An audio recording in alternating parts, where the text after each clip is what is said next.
네, 오브 예배에 오신 여러분 환영합니다. 추석 연휴라 그런지 빈자리가 많이 보이네요. 예상했던 것보다 조금 더 많이 오신 것 같기도 하고, 그래서 함께 이 자리에 오심을 축복하고 함께 예배함이 기쁨입니다. 추석 고향은 다녀오셨을까요? 아니면 안 가실까요? 가실 예정일까요? 네, 다녀오셨어요. 저는 이제 다 서울에 계셔갖고 딱히 고향을 간다는 이런 개념이 잘 없어요. 좀 또 뭐 지방에 살다 올라온 것도 아니고 평생 강동구에 살아왔어서 그 고향이라는 단어가 주는 정서가 이렇게 와닿는 게 없어요, 딱히.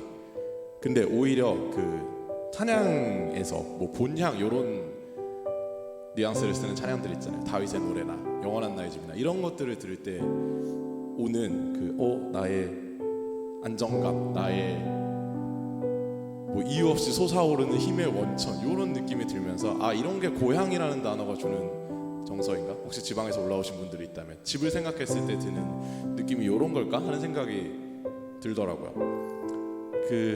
오늘 콘티를 하나님 나라를 묵상하면서 곡들을 짜봤습니다. 우리가 꿈꾸는 나라라는 찬양을 하게 될 텐데, 그 곡에서 표현하는 하나님 나라가 너무 환상적이고 멋지고 아름다워요. 근데 이제 그 하나님 나라가 어디 소설에 나오고 어디 영화에 나오는 픽션에 나오는 허구의 세계가 아니라 이게 실제고 심지어 나에게 우리에게 약속해 주셨다는 사실이 되게 힘이 많이 되고 벅차오르고 감격스러운 묵상을 하면서 이 콘티를 짰습니다. 우리가 하나님 나라에 대해서 기쁨으로 찬양하면서 나아갔으면 좋겠습니다. 우리 그가 다스리는 그의 나라에서 함께 찬양하면서 예배 시작하시겠습니다.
예수님께서 다시 오시는 날, 우리가 다시 완전하여질 날을 우리가 꿈꾸며 기쁨으로 찬양하는 시간이었으면 좋겠습니다. 함께 일어나서 우리가 꿈꾸는 나라 찬양하시겠습니다.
평안함을 믿는 우리에게 절망보다 희망이 가득 찼으면 좋겠습니다. 함께 희망의 노래 찬양하시겠습니다.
더 찬양합시다. 하나님 나라 임하소서.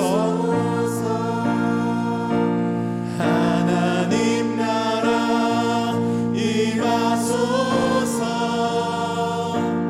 영광과 존귀 능력과 위엄 놀라운 사랑의 기적의 하나님 지금 이곳에 오소서.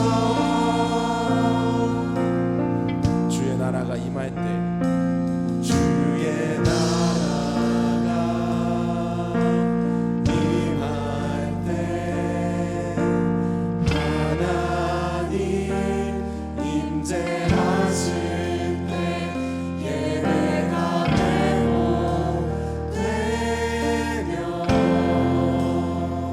기적은 일어나네.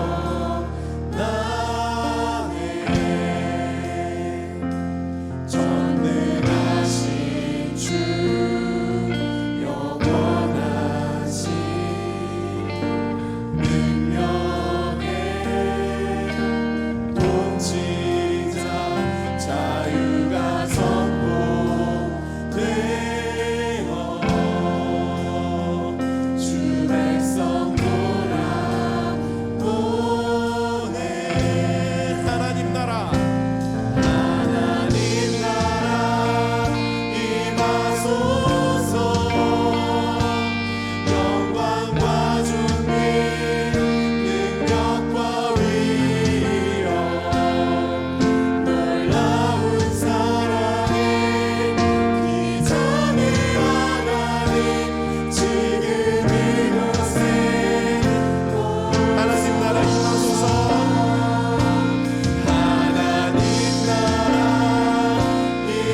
나갑시다. 하나님 나라를 구하면서 나갑시다. 우리의 삶이 하나님의 나라가 될 수 있도록, 하나님의 뜻이 이루어지고 하나님을 기쁘게 해드리는 삶이 될 수 있도록 우리의 부족한 삶을 하나님께 올려드리면서 나아갔으면 좋겠습니다. 함께 기도합시다.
기도하겠습니다.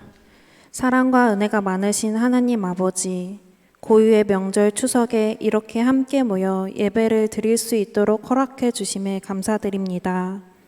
오늘도 주님의 말씀을 듣기 위해 이 자리에 모인 모든 이들의 마음을 기뻐 받아주시며 축복과 은혜 내려주세요. 한 주간 주님의 말씀 안에 살지 못하고 세상에 속하여 살았던 지난 날들을 회개합니다. 이 시간 주님께 모든 것을 회개하며 용서 구하는 우리들이 될 수 있도록 하여 주세요. 항상 더 큰 사랑과 은혜로 감동을 주시는 하나님, 그 주님의 사랑에 보답하는 저희가 될 수 있도록 하여 주시고 그 영원한 사랑을 항상 갈구하는 저희가 될 수 있도록 하여 주세요. 저희는 언제나 목이 마르고 배가 고픕니다. 영과 육의 양식이 주님의 사랑과 은혜로 모두 채워지길 간절히 소망합니다. 그러나 우리는 연약하여 항상 사탄의 유혹에 넘어집니다. 그럴 때마다 흔들리지 않는 믿음을 주시고 하나님의 사랑으로 이겨나갈 수 있는 우리가 될 수 있도록 하여 주세요. 우리 은혜광성교회를 사랑하시는 하나님, 큰 기쁨이 있는 교회로 세워주심에 감사드립니다. 박재신 담임 목사님과 부목사님들, 청년들을 이끌어주시는 이재원 목사님과 여민지 목사님, 그 외 모든 전도사님들과 선생님들, 청년들과 성도들의 영육간의 강건함 붙잡아 주시고 주님의 사랑과 지혜로 날마다 충만하게 하여 주세요. 뒤에서 예배를 준비하는 언엔딩 예배팀과 부장 부감님들, 1부와 2부 청년 리더들을 위해 기도드립니다. 리더들이 먼저 바로 설 수 있도록 하여 주시고 세우신 자리에서 감사함과 즐거움으로 낮은 자리에서 겸손하게 주님을 힘써 도우며 있을 수 있도록 하여 주세요. 그 봉사하는 손길에도 주님께서 기억하여서 은혜와 축복 내려주세요. 청년들의 학업, 취업, 직장, 결혼, 미래 등 각자 고민하고 있는 상황들이 있습니다. 그럴 때마다 하나님의 계획으로 나아가는 저희가 될 수 있도록 하여 주세요. 예배를 시작합니다. 마치는 시간까지 오직 한 문반이 예배 받길 원합니다. 오늘 주신 말씀으로 또 한 주간을 살아갈 수 있도록 하여 주시고 예배를 전하시는 목사님의 한마디 한마디가 마음에 새겨져 진정한 은혜의 양식이 될 수 있도록 하여 주세요. 우리를 너무나도 사랑하시는 예수님 이름으로 기도드렸습니다. 아멘.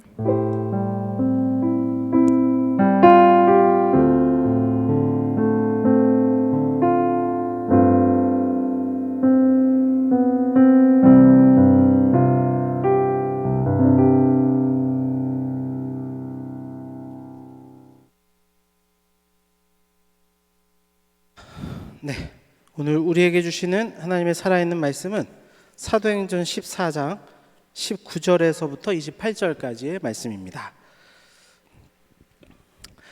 오늘 우리에게 주신 하나님의 살아있는 음성은 사도행전 14장 19절에서 28절까지의 말씀입니다. 우리 다 함께 자리에 일어나셔서 주의 말씀을 교독하고 마지막 절 합독하겠습니다.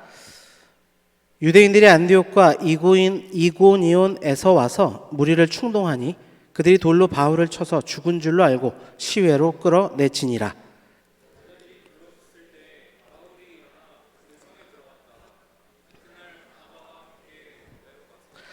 복음을 그 성에서 전하여 많은 사람을 제자로 삼고 루스드라와 이고니온과 안디옥으로 돌아가서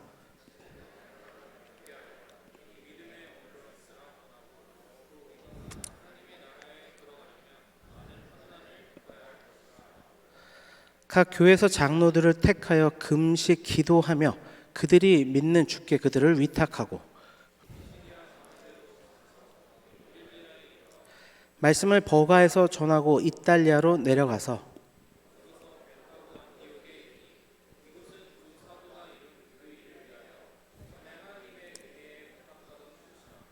그들이 이르러 교회를 모아 하나님이 함께 행하신 모든 일과 이방인들에게 믿음의 문을 여신 것을 보고하고 제자들과 함께 오래 있으니라. 아멘. 네, 자리에 앉겠습니다. 잠깐 기도하고 주의 말씀 대하겠습니다. 주 하나님 아버지 감사합니다. 분주한 가운데서도 주님이 정하신 날, 주님이 우리를 불러주신 공동체 안에 모여 주의 말씀의 떡을 나누기를 소망합니다. 아버지 하나님, 우리 가운데 말씀하여 주시고 이 말씀이 우리 가운데 깊이 심겨지게 하여 주셔서 삶에 하나님의 놀라운 나라를 이루어내는 능력이 되도록 축복하여 주옵소서. 지혜와 계시형을 부어 주시어서 주의 말씀이 온전히 전파되게 하시며 듣는 모든 심령들 가운데는 연한 마음을 주시어서 주의 마음에 순종하며 주의 말씀을 따라 살아가는 삶이 되도록 주장하여 주옵소서. 모든 것 감사드리며 예수 그리스도 이름으로 기도합니다. 아멘. 네. 생각보다 오늘 많이 오셨네요. 어떻게 추석 저기 다 다녀오셨나요, 다들? 말씀 시작하겠습니다. 지도를 보시는 것처럼 오늘 13장부터 시작된 바울의 1차 선교 여행을 오늘 마무리하려고 해요. 계속 말씀드렸지만 이 선교 여행은 단순히 우리가 1년에 한 시기를 정해서 다녀오는 국내 국외 선교, 그런 단기 선교만이 아니라 결국은 우리 일상의 선교거든요. 그 선교적 삶, 미셔너리 철치, 또 흩어지는 교회로서의 그런 삶에 대해서 우리에게 많은 교훈을 주는 말씀이다. 사실 그 후자에 더 강조점을 두고 메시지를 선포하고 있는데 사실 그게 다 연결되죠. 단기적 선교나 선교적 삶이 다 연결이 됩니다. 분리되지 않아요.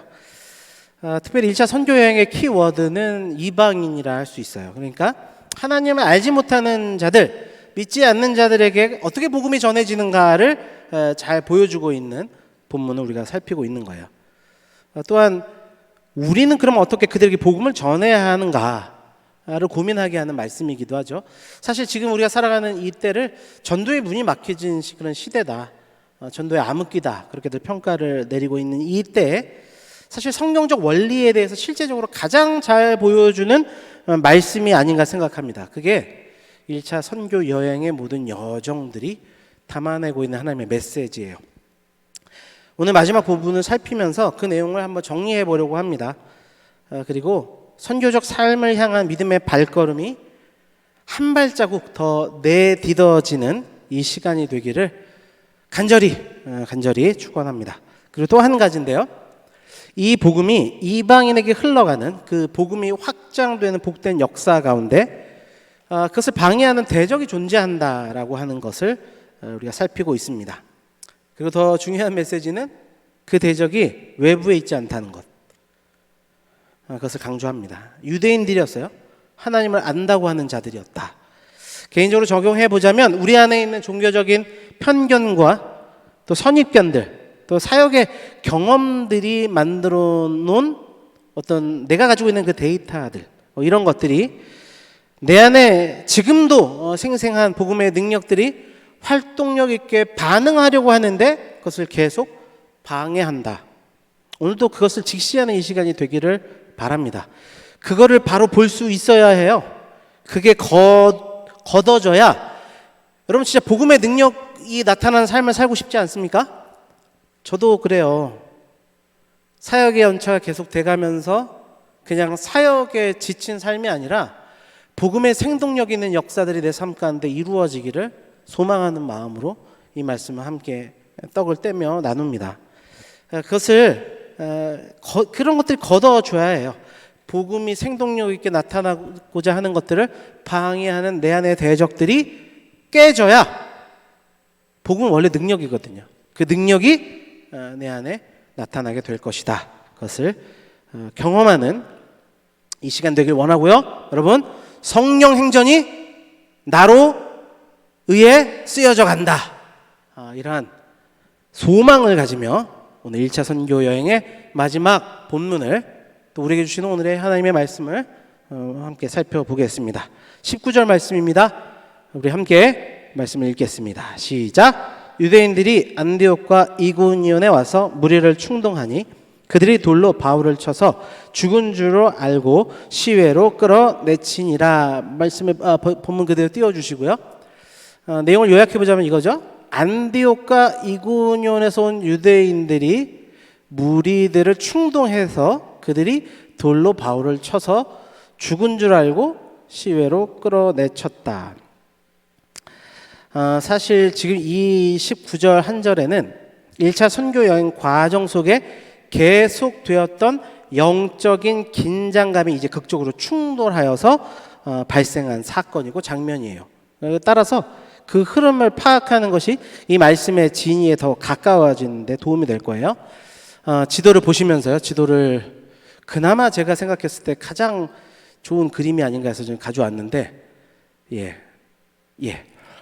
안 보이죠? 근데 문제는 잘 안 보인다는 게 문제예요. 다음에는 이쪽만 확대해가지고 다시 가져올 수 있도록 그렇게 하겠습니다. 네. 그래도 이제 얼추 보세요. 그냥 얼추 보면 이제 느낌이 나올 거니까. 자, 바울과 바나바는 안디옥 교회에서 파송을 받았어요. 자, 질문 갑니다. 여기 19절에 있는 안디옥. 그 안디옥이 그 안디옥입니까? 맞다. 눈을 껌뻑. 틀리다. 고개를 잘래잘래. 모르겠다. 가만히 계시면 돼요. 거의 모른다. 안 돼. 아니죠, 여러분?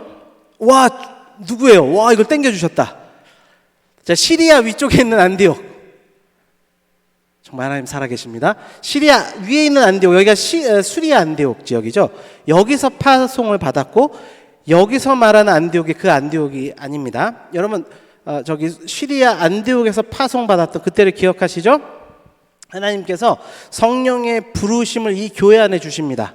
그래서 어떻게 돼요? 리더들이 금식하고 기도하고 또 주신 말씀 붙들고 또 금식하고 기도하여서 사실 어려운 문제예요. 바울과 바나바를 파송한다는 거는 담임 목사님, 수석 목사님을 그냥 몇 년 동안 어디 보낸다는 건데 이게 교회 조직화된 교회에서 사실 쉬운 결정이 아니지 않습니까? 근데 그것을 결정해서 파송되었다라고 하는 부분을 보았죠. 그러니까 선교는 사실 여러분 선교라고 하는 삶은 사실 그 중심에는 순종이다. 순종부터 시작된다라고 하는 것을 보여주는 부분이었고요. 그리고 가장 먼저 갔던 게 키프로스 섬으로 가게 되죠. 그래서 그 키프로스 섬에서는 많은 사건들이 있지만 엘루마라고 하는 거짓 선지자와 대적함으로써 총독이었던 서기오 바울을 이제 구원하는 역사가 있었던 내용을 담아내고 있죠. 그럼 복음을 증거하는 것, 복음을 우리가 전해야 되는 것, 선교적 삶을 살아야 되는 이유가 무엇이냐? 악한 마귀를 대적하기 위함이다 라고 하는 것을 우리가 그 구브로 섬에서 확인했습니다. 사실 제가 그래서 빌립전도대를 또 맡고 있는데 빌립전도대 활동 화요일, 수요일, 목요일, 토요일 이렇게 10시 반에 모여가지고 기도하고 흩어져서 복음을 전해요. 근데 그때도 늘 빠지지 않는 기도가 뭐냐면 악한 마귀들을 대적하는 기도를 놓치지 않습니다. 왜냐하면 한 영혼이 죽게 돌아오는 그 역사는 그 영혼을 묶고 있는 악한 영들과 그 영들이 뿌려놓은 죄악의 사슬들이 그들에게 묶여있는 상태로는 주님 앞에 나올 수 없기 때문이죠. 그래서 그걸 위해서 늘 기도하면서 전도 활동을 우리 팀이 하게 되는데, 여러분 마귀의 세력을 대적하고 그렇게 할 때 복음이 심겨지고 역사가 일어난다. 우선 기억해야 되겠습니다. 그리고 나서 이제 갈라디아 지역, 지금은 튀르키예 지역으로 배를 타고 넘어가서 복음을 증거하게 되죠. 거기에서도 여러 문제들이 있었어요. 마가 요한이 돌아가 버리고 또 그 거대한 산맥이 막고 있었고, 사실 제가 깊이 다루진 않았지만 그 지역의 풍토병에 바울이 걸린 거거든요. 그러니까 굉장히 어려운 그 난관들과 변수들이 많았지만 그들은 그럼에도 불구하고 복음을 증거하기 위해서 타우루스 산맥을 넘어서 도착한 지역이 어디냐? 저 맨 위쪽에 있는 안디옥이죠. 거기를 비시디아 안디옥이라고 부릅니다. 자, 오늘 19절에 말하는 유대인들이 안디옥, 여기서 말하는 안디옥이 바로 저 비시디아 안디옥이에요. 여러분, 저 비시디아 안디옥에서 어떤 일이 있었는지 기억하십니까? 회당에서 복음을 증거했는데 그 복음의 메시지가 너무나도 선명하고 좋아서 그 말씀 또 들려주시오, 그 말씀 또 들려주시오 하더니 온 성경을 보니까 그 도시에 거의 온 사람들이 말씀을 듣기 위해 모였다고 하는 13장 44절인데요. 놀라운 역사가 일어났어요. 그 지역이 저기 비시디아 안디옥이에요. 근데 은혜가 있는 곳에 대적의 역사도 있는 것인데, 그때 유대인들이 그 현장을 보고 시기가 가득하여서 어떻게 복음을 방해했습니까? 반박하고 비방하고 선동하고 박해하고 쫓아내는 그 일들을 벌였어요.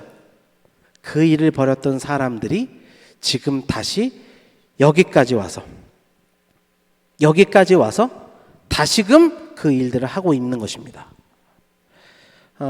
사실은 이게 참 대단한 사람들이에요. 계산해 보니까 비시디아 안디옥에서 지금 루스드라라고 하는 이 땅 거의 한 200km 정도 되는 건데, 찾아보니까 뭐 고향 내려가신 분들도 많이 있겠지만 서울에서 전주까지가 약 한 200km 되더라고요. 전주하면 뭐가 있어요? 전주하면은 한옥마을이 있죠. 그래서 거기까지 내려갔을 때 그 거리인데, 그만큼의 거리를 내려간 거예요. 뭐 하기 위해서? 복음을 방해하기 위해서. 대단한 사람들이죠. 그리고 사실 앞선 이고니온이라고 하는 땅에서도 이 복음을 전하는 사람들을 모욕하고 돌로 치려고 했어요. 그런데 마침 그들이 이제 도망가게 되면서 그들이 돌에 맞아 죽는 그 일까지는 발생하지 않았는데, 결국 그들을 매신자들을 죽이는 그 자리까지 가기를 원했고, 그래서 루스드라에 도착한 것입니다. 근데 루스드라에 도착해서 보니까 가관이에요. 내가 시기하고 미워하는 이 바울과 바나바가 왔는데 어떤 일이 발생했어요? 기억하십니까? 나면서부터 걷지도 못하던 그 사람이 이들의 메시지를 듣고 일어나는 기적의 역사가 일어나 버렸어요. 그랬더니 이 사람들이 이 사람들이 자신이 믿고 있는 그리스도 신만을 따라서 그들을 신으로 추앙하고 제사 지내려고 했던 일들이 있었지 않습니까? 그러니까 시기의 마음이 더 넘어서 증오의 마음이 차오르게 된 거예요. 그래서 어떡합니까? 여전히 반박하고 비방하고 유력한 자들을 선동해서 결국은 바울을 돌로 치는 그 목적을 여기서 이루게 돼요. 그 지역이 바로 루스드라 지역입니다. 여러분, 근데 왜 이렇게까지 하는 걸까? 이걸 계속 고민해야 해요. 왜냐하면 그게 우리 안에 있는 죄된 본성이기 때문에 집요하게도 이 질문을 물고 늘어지는 겁니다. 왜 이렇게까지 하는 걸까? 여러분, 바울을 돌로 치는 것은 사법적인 집행이 아니었어요. 무슨 뜻입니까? 법적으로 이들이 잘못한 게 없다는 거예요. 그죠? 법적으로 잘못한 게 없어요. 그런데도 돌을 쳤어요.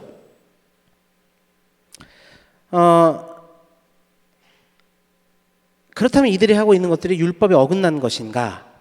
사실 생각해보면 그들이 가지고 있는 율법관과 차이가 있다고는 할 수 있겠죠. 차이가 있다고 해서 그들과 대화하고 변론하는 것까지는 좋은 것 같아요. 앞서 이야기했지만 토론하고 변론한 것까지는 좋았는데 그게 비방으로 변질되면서 그들을 죽이는 자리까지 가지 않습니까? 아무리 차이가 있다고 하면 그것을 대화하면 되는 것인데, 그들은 결국 율법적인 형벌을 가해서 돌로 쳤습니다. 그러니까 율법적 형벌로 돌을 쳤다는 것은 무엇을 의미하는 거예요? 그들이 바울과 바나바가 이 성경의 말씀인 하나님의 말씀을 어겼다고 스스로 판단한 것입니다. 그 거룩한 율법을 바울과 바나바가 훼손됐다고 생각했고 그 생각한 사상의 행동으로 나온 것이 돌로 쳐서 죽인 거죠. 그게 돌로 친 이유예요. 그런데 만약 여러분 그 이유라면 유대인들 역시도 돌에 맞는 형벌을 그들도 받아야 합니다. 왜일까요, 여러분? 이 본문에서 그들이 율법을 어기고 있다는 것을 이야기해 줘요. 여러분, 율법에서는요, 아무리 율법적으로 정죄를 받는다 할지라도 정죄받는 사람을 성 안에서 돌로 치지 못하도록 율법이 막아놨어요. 반드시 성 밖으로 끌어내서 돌로 치라고 했습니다. 이게 뭔지 아세요, 여러분? 최소한의 안전장치예요. 성급하게 판단해서 법 집행하지 말고 성 밖으로 끌고 나가는 그 과정 속에서도 이들의 잘못하지 않았음에 대한 변론이 있거나 그들을 그 문제가 잘못되지 않았다는 것을 이야기할 수 있는 사람들이 있다면 돌이킬 수 있도록 최소한의 보호장치를 해놓은 건데 이들은 율법의 그 순기능마저도 무시하면서 바울을 성 안에서 돌로 칩니다. 무슨 이야기를 해주는 거예요, 여러분? 이들이 지키고자 했던 것은 율법이 아니라는 거예요. 그들은 전통을 지키고 율법을 지키고 나의 유대교를 지키겠다는 대의 명분을 내세우면서 이런 행동을 했을지 모르지만 그 중심에는 그게 목적이 아니었다는 것을 그들의 행동이 보여주고 있어요. 모순됐다는 것을 보여주고 있습니다. 그들이 그러면 왜 이런 일을 한 거예요? 결국 나예요. 나의 자존심, 나의 기득권을 지키기 위해서 행한 행동일 뿐입니다. 사법적인 법 집행도 아니요, 율법적 근거를 가지고 있는 율법적 행위도 아니요, 그냥 사적인 범죄 행위일 뿐인 거예요. 역시 그 중심에 뭐가 있는 겁니까?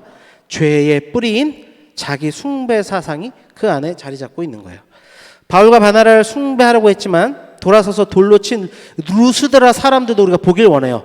돌을 쳤다고 하는 이 행동에 함께 참여한 자들, 이들은 또 왜 그랬을까를 또 바라보길 원하는데요. 여러분, 이 루스드라 땅은 유대인들과의 교류가 많지가 않았어요. 그걸 어디서 볼 수 있냐면, 여러분, 지금까지 바울과 바나바가 복음을 증거했던 장소가 어디냐면 회당이었습니다. 근데 루스드라 지역에 와서는 회당으로 가지 않았다는 이야기는 뭐냐면, 여러분, 회당을 지으려면 그 지역에 유대인 남성, 성인 남성 10사람이 있어야 회당을 지을 수 있어요. 그러니까 이 루스드라라는 지역에는 그런 사람들이 없었던 거예요. 그러니까 유대인들과의 교류가 없었어요. 그런데 그 사람들과 야합을 해서 바울과 바나바를 죽인 거예요. 근데 아시지 않습니까? 원래는 신으로 모시려고 했다니까요. 근데 왜 이들이 바뀌어 이렇게 돌변해버린 겁니까? 같아요. 죄의 뿌리가 같기 때문이에요. 여러분, 전혀 의아할 것이 없습니다. 여러분, 이 사건을 한번 또 보았잖아요. 호산나 다윗의 자손 예수여 종려나무 가지를 흔들며 찬양했던 그들이 얼마 지나지 않아 돌변하여서 바라바, 그 이름의 뜻이 뭐냐면 사람의 아들이라는 뜻이에요. 사람의 아들은 살리고 하나님의 아들인 나사렛 예수를 죽여라, 성난 군중으로 바뀌어버렸어요. 다른 사람이 아니에요. 같은 사람이었어요. 같은 부류였어요. 그런 일이 발생할 수 있다는 겁니다. 여러분, 이게 무슨 이야기입니까? 내가 복음을 받아들였다고 고백했지만 그 경험이 있었다고 이야기는 하지만 내 삶이 계속해서 말씀하신 하나님의 음성이 들림에도 불구하고 그 말씀을 단순히 나와는 다른 신학적 견해라, 그 외에 또 다른 나의 사상을 가지고 거부하고 비방하고 박해하고 그런 의견을 가진 사람들이 서로 모여 선동하고 메시지를 대적하는 일, 그 일들은 아무리 포장한다 할지라도 어떤 대의 명분을 가지고 그 일을 한다 할지라도 결국 자기 숭배의 사상, 죄악의 결과이다라는 것을 오늘 본문도 우리에게 말씀해 줍니다. 사실 이 루스드라 사람들은 그리스 신관을 믿고 있었어요.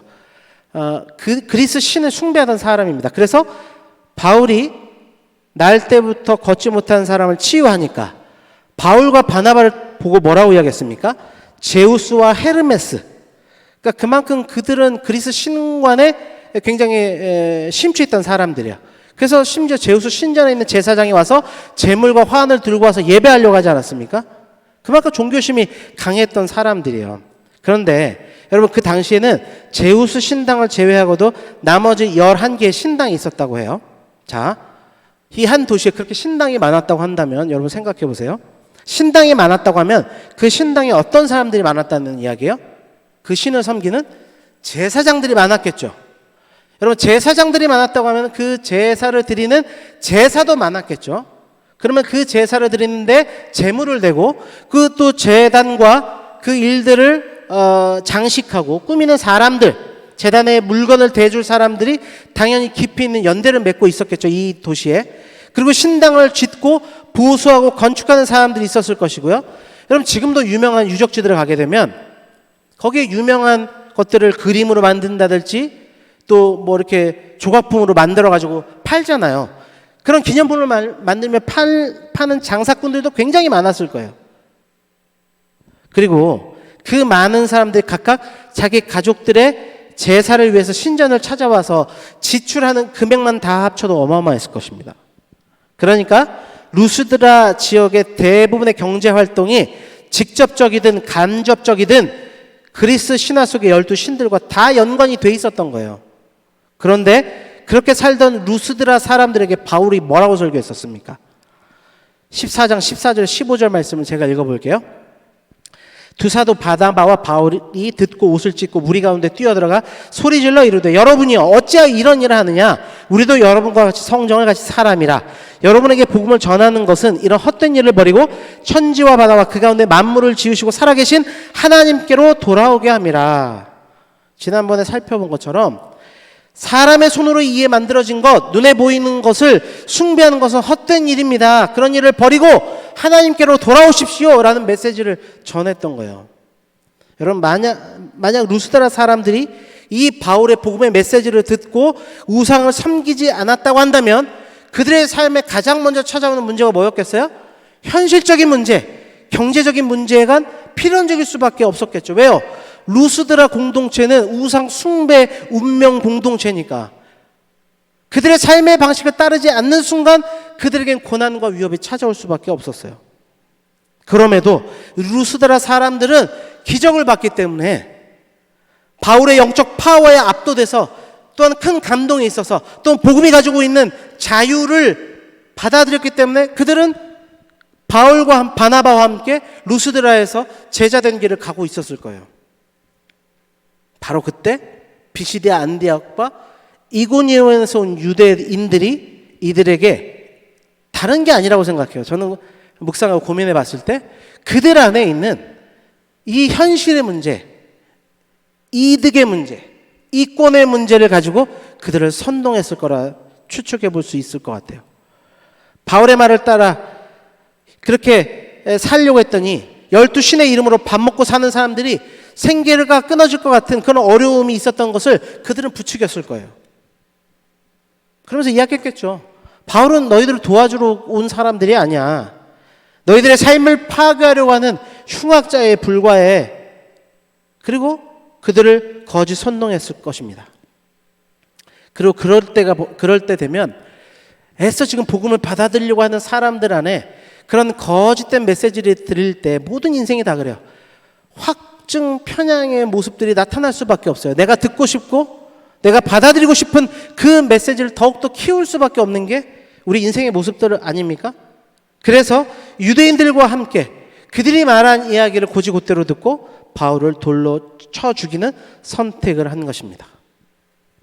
길게 이야기했는데요. 제가 질문하고 싶은 건 이거예요. 이런 일들이 우리 교회 안에는 없습니까? 더 물어볼게요. 그런 일들이 내 안에는 없습니까? 여러분 이 선동꾼들이 유대인들이라니까요. 유대인들이에요. 하나님을 안다고 하는 사람들이에요. 복음을 접하고 받아들여서 비록 현실의 문제가 녹록지 않지만 믿음으로 반응하려고 하는 사람들이 있어요. 하나님의 말씀을 듣고 복음을 듣고 그 은혜가 너무 커서 나를 드리고 삶을 드리고 물질을 드리고 그렇게 참 예배자라고 살아가는 사람들이 있는데 그 마음에 선동질해서 복음으로부터 멀어지게 하는 일들이 공동체 안에 없냐는 거예요. 내 안에는 그런 일들이 없냐는 것입니까? 그리고 사실 이런 선동하는 사람들의 대부분의 메시지와 그들의 생각은 그들의 말들은 사람을 생각한다고 하는 조언이에요. 사람을 아끼려고 하는 메시지. 겉으로 보면 사람을 위한다는 식의 메시지들이 많아요. 그렇게 할 필요 없어. 내가 다 해봤는데 야 그냥 네 할 거 해. 그렇게 하는 거 별로 좋지 않아. 근데 사실은 그 사람을 위한다고 이야기하는 게 아니고 그 뿌리는 인본주의 사상이라는 걸 기억해야 합니다. 진짜 그 사람을 위한 게 뭐냐는 거예요. 복음의 놀라운 능력들이 반응하는 사람들에게 격려해줘서 하나님의 참된 예배자로 살아가는 그 길이 환란이 있고 고난이 있다 할지라도 희생이 있다 할지라도 그 길을 기꺼이 걸어갈 수 있도록 하는 것이 복음의 능력이지, 그 사람들의 위한답시고 그 복음을 향해 나가는 것을 가로막는 것은 하나님의 나라를, 복음을 방해하는 것이다. 우리는 기억해야 합니다. 그리고 그런 사람들은 자신 안에 있는 확증 편향, 교회에서 이랬다더라, 뭐가 이랬다더라, 그런 자신 안에 있는 확증 편향을 가지고 그대로 전가시켜요. 그래서 그걸 따르게 만드는 거죠. 그걸 선동이라고 하는 거예요. 교회는 이것을 경계해야 복음의 능력이 생동력 있게 나타나는 것입니다. 여러분, 다시 말씀드리지만 선악과를 범한 모든 인생은, 저를 포함한 모든 인생은 그 죄의 뿌리에 자아숭배 사상이 있어요. 내게 이익이 되는가가 먼저 나오는 게 우리예요. 그게 행동 양식을 정하는 핵심이 되는 게 우리의 죄된 본성입니다. 그리고 그 죄된 본성을 따르게 되면 따르게 될수록 우리는 복음을 박해하는 자리로 갈 수밖에 없다. 기억하시기를 바라요. 그러나 여러분, 그런 우리의 모습을 주님 앞에 내어드리고 복음의 역사가 내 안에 일어나기를 갈망하고, 오늘도 이런 메시지를 들었을 때 나를 직시하며 내 안에 그런 거짓된 뿌리들이 있다는 것을 발견하고 기도하게 될 때 하나님은 복음을 내 안에서 살려내시는 줄 믿습니다. 복음은 능력이라니까요. 연결되는 말씀을 보겠습니다. 20절이에요. 20절 말씀 함께 읽겠습니다. 제자들이 둘러섰을 때 바울이 일어나 그 성에 들어갔다가 이튿날 바나바와 함께 더베로 가서, 여기서 쓰인 일어나다라는 단어가 아니스템이라는 단어인데 부활의 단어, 부활을 의미하는 단어를 성령의 저자인 누가가 여기다 집어넣어 놨어요. 다 죽었다고 생각했고 복음을 받겠다고 생각했지만 복음은 그렇게 박해되고 없어지는 것이 아니라, 죽었다고 생각했지만 복음의 능력은 그 죽은 바울을 살려내더라 하는 메시지를 담아 놓고 있어요. 그리고 그 뒤에 있는 말씀이 더 놀라워요. 그리고 어떻게 했대요? 바울이 일어나서 어떻게 했습니까? 그 성으로 들어갔다. 여러분, 그 성이 어떤 성인데요? 그 성이 어떤 성입니까? 루스드라 성. 자신에게 돌을 던졌던 그 성, 자신을 여전히 더 죽이려고 하는, 지금 살아있다고 들어가면은 자신을 대적해서 죽이려고 하는 대적들이 득실득실 거리는 그 성으로 다시 들어갔더라. 상식적입니까, 여러분? 몸이 만신창이가 됐으면 좀 피해야죠. 다른 데로 가서 몸을 좀 회복하고 와서 싸워야 될 거 아닙니까?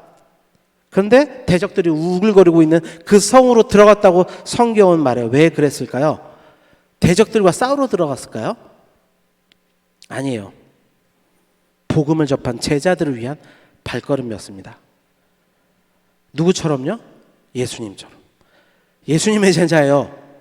여러분, 성경이 이 구절 자체에서 깊이 있는 내용을 다루고 있지 않지만 바울이 예수님의 사도로서, 예수님의 제자로서 지금 나아가고 있다는 걸 기억할 때 예수님의 그 놀라운 행전을 동참하고 있다는 사실을 바라보게 될 때 그가 그곳을 들어가는 것은 바로 그가 복음을 전했던 제자들을 위한 것입니다. 그들이 받아들인 복음이 결코 죽음으로 끝나는 것이 아니라는 것을, 부활의 능력으로 나타나는 것을 그들에게 보여주고 위로하기 위해서 그 대적들이 득실득실거리고 있는 루스드라 성으로 들어간 거예요. 여러분, 오늘 이 1차 선교여행의 마지막, 오늘 본문이 말해주는 선교에 대한 정의 무엇이냐면, 1차 선교여행의 마지막 테마가 오늘 본문이 뭐라고 말하면 선교는 부활의 능력을 증거하는 것이다. 이렇게 우리에게 이야기해 줍니다. 함께 따라해 보겠습니다. 선교는 부활의 능력을 증거하는 것이다. 여러분, 모이는 교회로 나올 때는요, 상한 심령을 들고 나오세요. 세상 가운데 여러분 살아갔던 모든 고난을 그대로 들고 들어오시는 거예요. 내가 한 주간 살아갔던 죄의 모습을 그냥 그대로 들고 들어오는 것입니다. 하나님 앞에서 울지 누구 앞에서 울겠어요? 하나님 앞에서 죄를 고백하지 누구 앞에서 죄를 고백하면 엎드려지겠냐고요. 들어올 때는 여러분 주님 앞에 상한 심령을 가지고 들어오는 거예요. 그런데 여러분 나갈 때는 어떻게 되는 거예요? 주의 음성을 듣고 이 안에서 다시 한번 부활의 능력을 경험해서 담력을 얻어 나아가는 거예요. 그래서 파송을 하게 될 때는 우리 안에 새로워진 하나님의 능력을 붙들고 믿음으로 선포하는 군사들로서 나가는 것입니다. 그리고 그 군사된 삶을 삶 가운데 살아내는 거예요. 여러분이 살고 있는 가정, 학교, 직장, 그곳이 여러분의 부활의 능력이 있음을 증거하는 자리입니다. 반대인 사람들이 너무 많죠. 여기 와서는 그냥 막 신났어. 막 신났어. 뭐가 신났는지 모르겠는데 신났어. 그런데 회사로 들어가서는 그냥 쥐 죽은 듯이 살고 있어. 반대라고요, 여러분. 선교는 부활의 능력을 여러분의 삶으로 증명해내는 것입니다. 그러기 위해서 선행돼야 될 건 뭐냐? 십자가가 없는 부활은 없어요. 그래서 여러분 이 예배 자리에 나올 때 권면하는 건 여러분 있는 모습 그대로 들고 나오세요. 예배팀 권면합니다. 그 자리, 하나님 앞에 엎드려지는 그 자리를 놓치지 않도록 여러분이 예배를 인도를 그렇게 해주셔야 돼요. 너무 잘하고 계신데 잘못했다는 게 아니고 그 영역도 놓치지 않게 해줘야 돼요. 내가 지금 죄에 대한 죄책감에 눌려있는데 그 사람을 그 문제 앞에 엎드려지는 그 과정, 예수 그리스도 앞으로 밀착되는 그 과정을 거쳐서 말씀 앞에 나올 수 있게 해줘야 되는 거예요. 그리고 파송은 힘차게, 누구도 나를 무너뜨릴 수 없다, 하나님의 능력이 내 안에 있다, 말씀 붙들고 나가는 능력 있는 파송으로 우리가 고백해 나가는 거죠. 그래서 바울은 멈추질 않았어요. 그래서 어디로 가요? 분명히 두드러 맞아서 거의 죽을 지경이 됐는데 더베로 또 가요. 저 더베라고 써였죠. 더베로 갑니다. 동쪽으로 5일을 더 가야 되거든요. 거기까지 또 가요.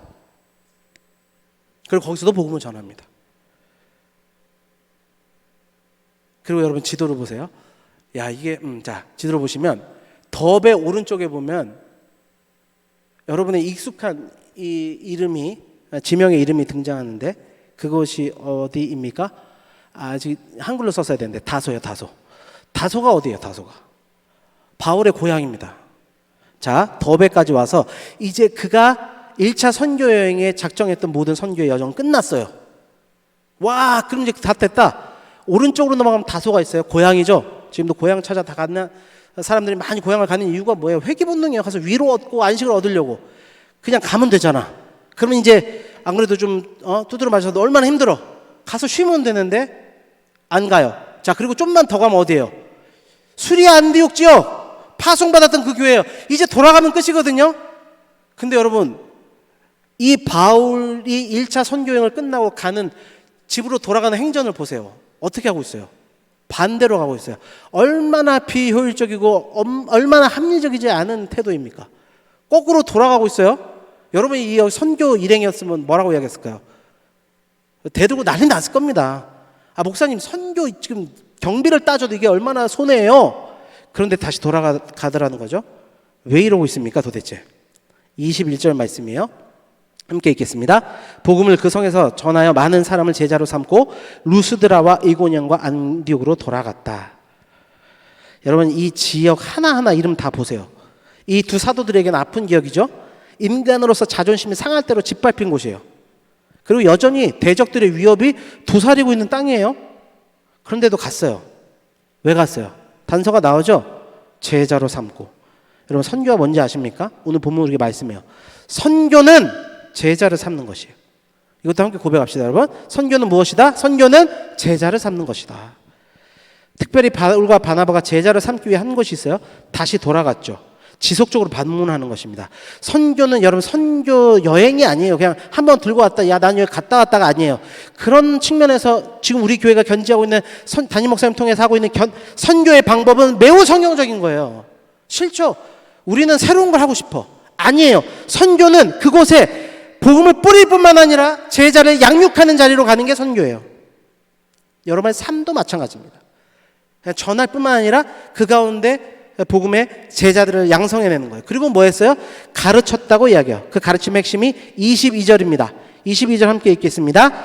제자들의 마음을 굳게 하여 이 믿음에 머물러 있으라 거라고, 또 우리가 하나님의 나라가 들어가려면 많은 환난을 겪어야 할 것이라 하고, 여기서 굳게 하다, 에피스테라죠. 더욱 강화하다, 확실하게 하다, 약해진 것을 견고하게 하다, 이런 의미예요.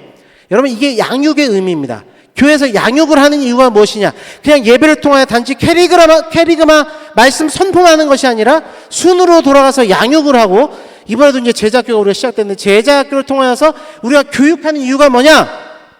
마음을 굳게 하기 위함이에요. 제자학교 좀 선전하기 위함이 아닙니다. 오늘 본문에 말하는 바라 말하는 거예요. 제자학교 다 등록하세요. 자, 왜 우리가 머물러야 되니까 마음을 굳게 해야 된다니까요. 그리고 뭐라고 해요? 이 믿음에 머물러 있으라. 메시지를 전하죠. 왜 이런 권면을 합니까? 연결되는 말씀. 우리가 하나님 나라에 들어가려면 많은 환난을 겪어야 될 것이기 때문에, 그 고난 속에서도 믿음을 저버리지 말고 믿음에 머물러 있으라. 우리가 복음을 따라 살아가면 여러분의 삶에 반드시 나타날 수밖에 없는 것은 고난이다. 그러기에 믿음에 머물러 있으라. 이렇게 메시지를 전하고 있습니다. 여러분, 우리가 신앙생활함에 있어서 올바른 믿음에 머무르지 못하게 하는 잘못된 믿음의 방식이 몇 가지가 있는데, 그 중에 한 가지가 번영신학이에요. 기복신앙이라 할 수 있겠습니다. 이런 거죠. 하나님께서 우리를 향해 가지고 있는 구원의 계획은 영혼의 구원뿐만 아니라 이 땅의 육체적, 물질적, 마음의 평안, 모든 것을 다 포함하는 것이라는 거예요. 그리고 이게 없다는 이야기가 아닌데, 이게 필수적이라고 하는 것입니다. 성령의 역사에 필수적인 게 방언이라고 하는 것처럼, 그 삶에 들어가도 복을 받고 나가도 복을 받는 이 모든 것들이 필수적으로 나타나는 게 복음이다라고 하는 가르침이에요. 그게 순복음이라 이렇게 이야기하는 건데요. 그런데 여러분, 복음이라는 것이 이렇게 설정이 되게 되면 어떤 문제가 발생하죠? 어떤 문제가 발생해요? 누구나 인생에 겪게 되는 고난의 문제, 가난의 문제, 마음의 문제, 이게 다 신앙, 믿음과 다 결부시켜지는 거예요. 가난하다가 하거나 병이 들면 뭐라고 평가를 받는 거예요? 믿음이 없다고 평가를 받는 겁니다. 그러니까 어디 가서 아프다고도 못해요. 허리가 아프다고도 못해요. 목회자가 얼마나 믿음이 없으면 저 허리가 아픈가, 이렇게 되는 거예요. 여러분, 근데 우리는 은근히 이런 신앙이 우리 안에 자리 잡고 있다는 것을 또 볼 수 있어야 돼요. 신앙생활 잘하고 있는 것 같은데 인생이 풀리지 않고 힘들어하면 저 사람의 신앙에 뭐가 문제가 있는 것처럼 쉽게 접근하고 단정하기가 쉬워요. 그리고 그런 이야기도 많이 하잖아요. 기도 안 해서 그렇다고. 아니에요, 여러분. 누구도 다른 사람의 인생에 대해서 그렇게 단정할 수 없어요.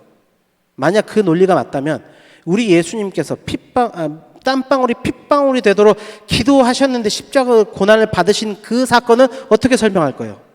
그것이 믿음의 문제였습니까? 아니죠. 아버지의 뜻, 하나님의 뜻, 하나님의 경륜에 대한 문제였어요. 그래서 여러분, 누군가 고통의 문제를 볼 때 성급하게 성급하게 인과응보적 관점에서, 기복신앙의 관점에서 속단하거나 남을 정죄하고 무너뜨려서는 안 돼요. 그건 하나님의 경륜을 멸시하는 행위입니다.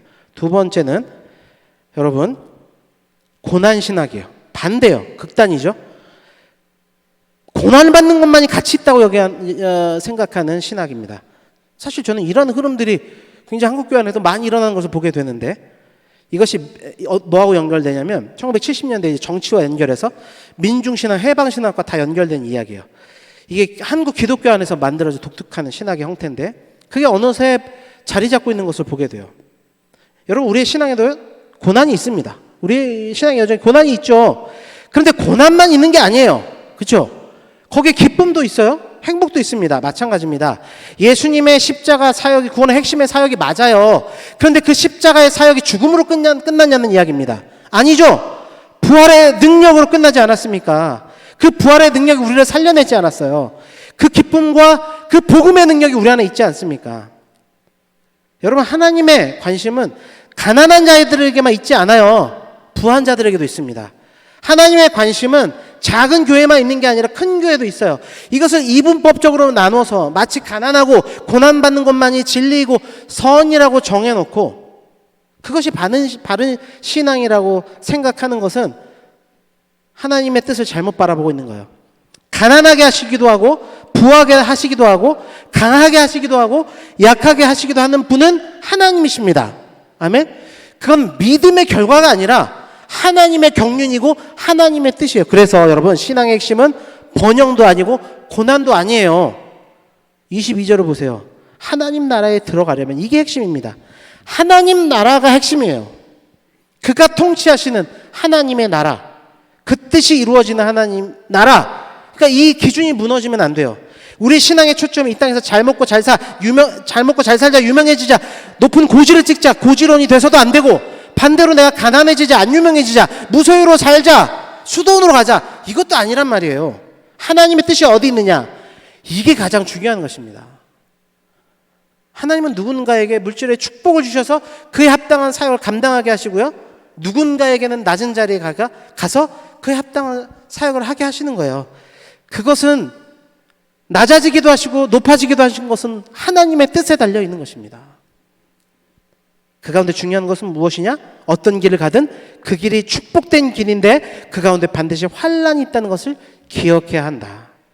그렇기 때문에 그 환난 가운데 믿음에 머물러 있어라, 그렇게 권면하고 있는 것이고, 그것을 가르치는 것이 양육이라고 하는 것입니다.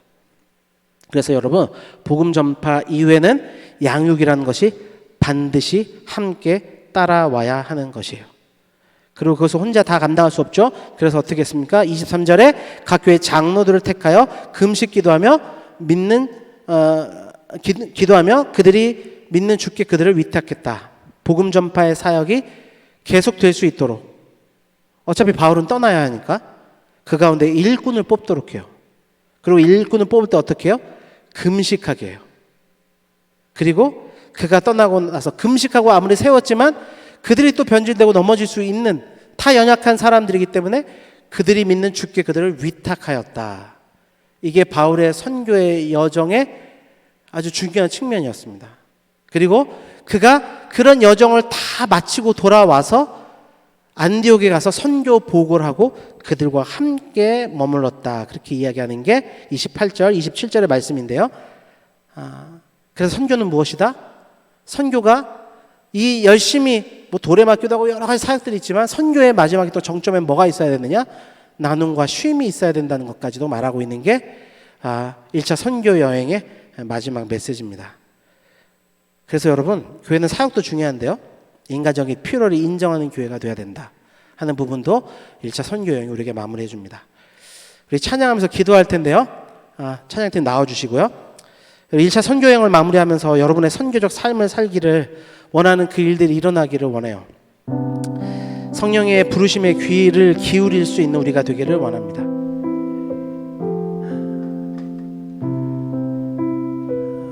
그리고 앞서 있었던 메시지들을 다 뒤돌아보면서 말씀의 결론을 맺고 찬양하길 원하는데요. 여러분, 선교적 삶을 살기 위해서는 여러분 성령의 부르심에 귀를 기울여야 돼요. 오늘 말씀처럼 하나님 살아계신 말씀이 여러분에게 말씀하셨다면 귀를 기울이세요.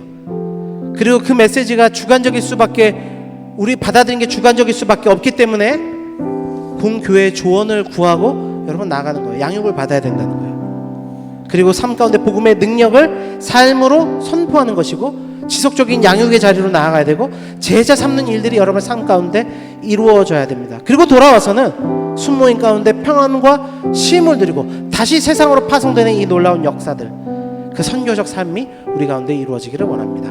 말씀을 생각하시면서 함께 찬양하겠습니다.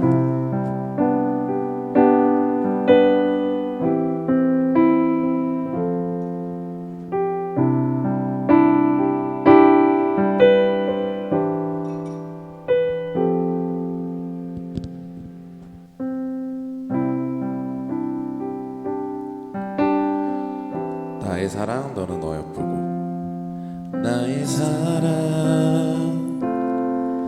너는 어여쁘고 참 귀하다. 어느 보석보다 귀하다. 내가 사랑스럽지 않을 때 너를 온전히 사랑하고 너와 함께하려 내가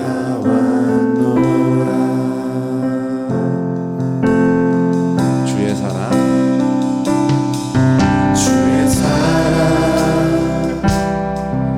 이 사랑은 결코 변치 않아. 오늘 계절 돌보시네.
감사합니다. 오늘의 말씀을 통하여서 우리를 위로하시고 다시 한번 선교적 삶을 향하여 믿음에 머무르며 거룩한 선교적 삶을 향하여 아버지 나아갈 수 있는 힘을 주시니 감사합니다. 사도 바울의 모습처럼 아버지 하나님, 우리의 삶 가운데 지치고 상하고 때로는 두려움이 엄습한 삶 가운데 찾아와 주셔서 아버지 우리를 익혀 세워주시는 그 복음의 능력이 우리를 주장하기를 소망합니다.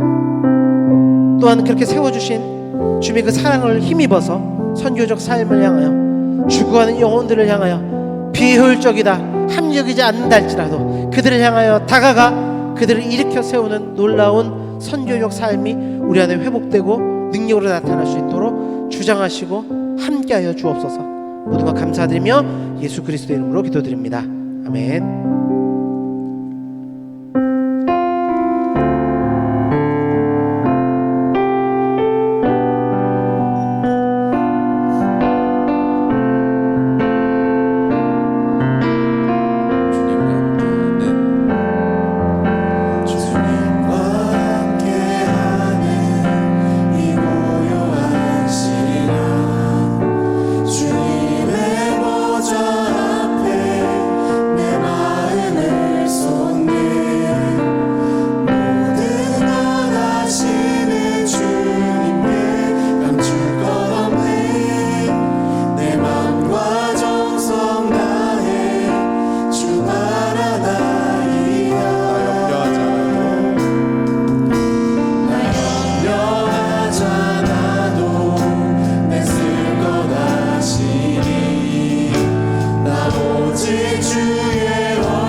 하나님 아버지 감사합니다.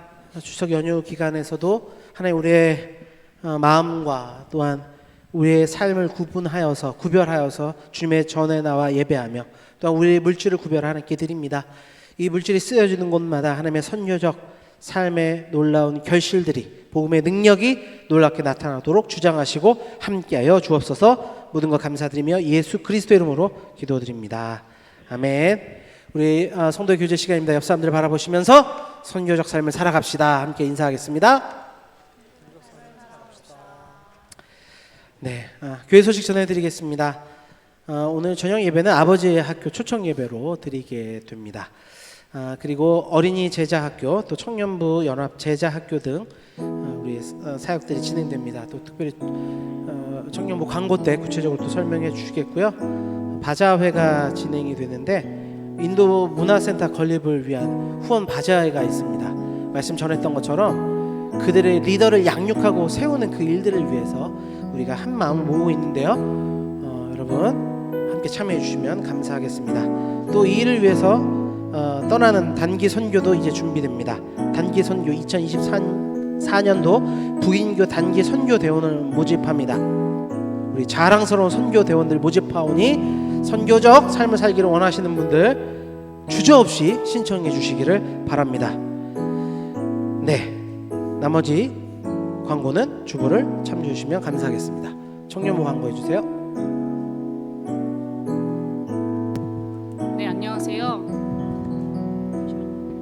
네, 안녕하세요. 10월 광고를 맡은 이청 박수민입니다.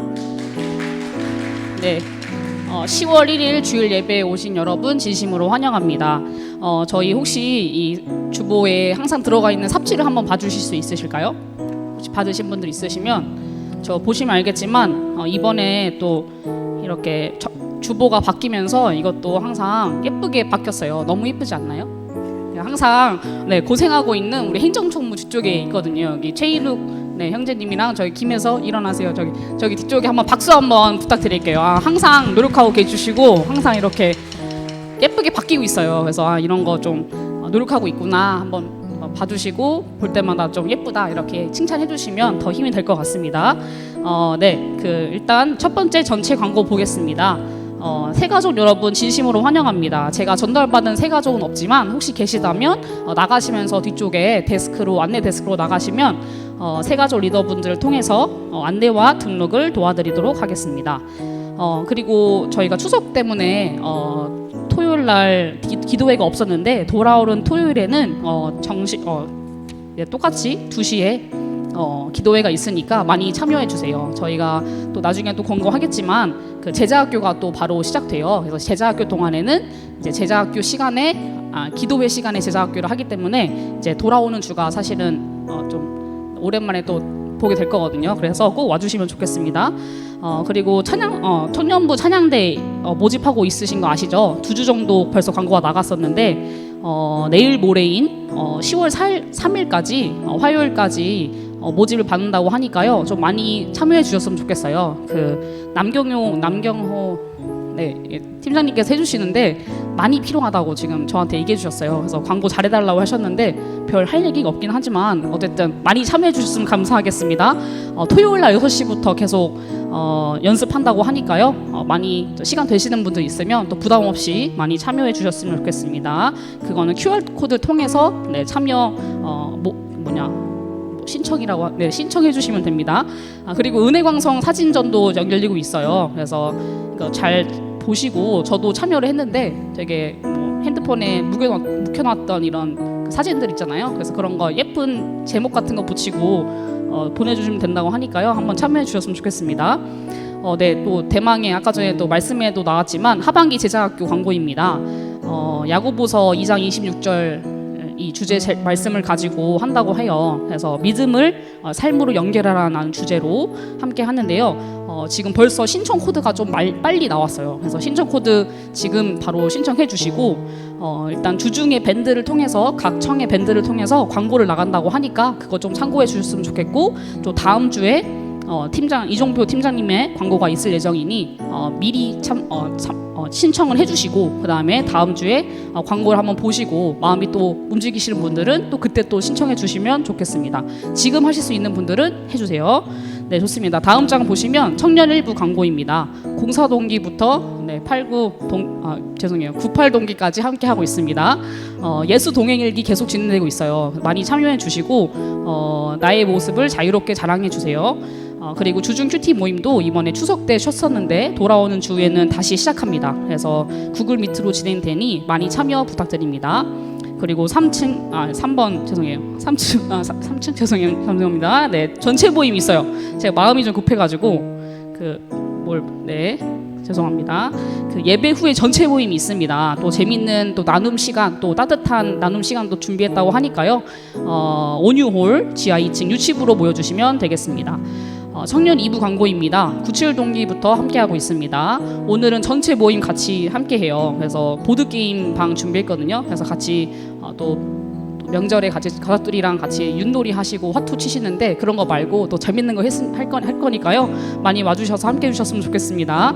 또 큐티 모임도 계속 진행되고 있습니다. 점점 인원수가 줄어들고 이제 임원들밖에 남지 않았어요. 그래서 여러분의 참여가 굉장히 필요합니다. 그래서 꼭 와주셔서 같이 큐티 모임 함께 해주시면 감사하겠습니다. 네, 이상입니다. 네, 축도로 모든 예배 마치도록 하겠습니다.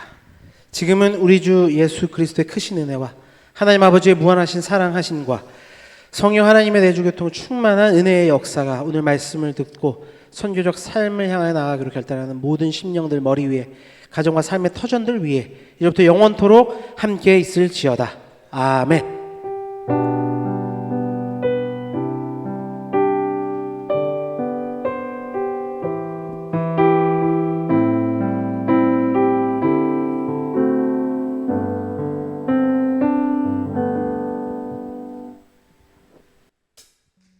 함께 일어나셔서 찬양하시겠습니다. 목사님 말씀하신 것처럼 파송은 어떻게 했더라? 파송은 담대하게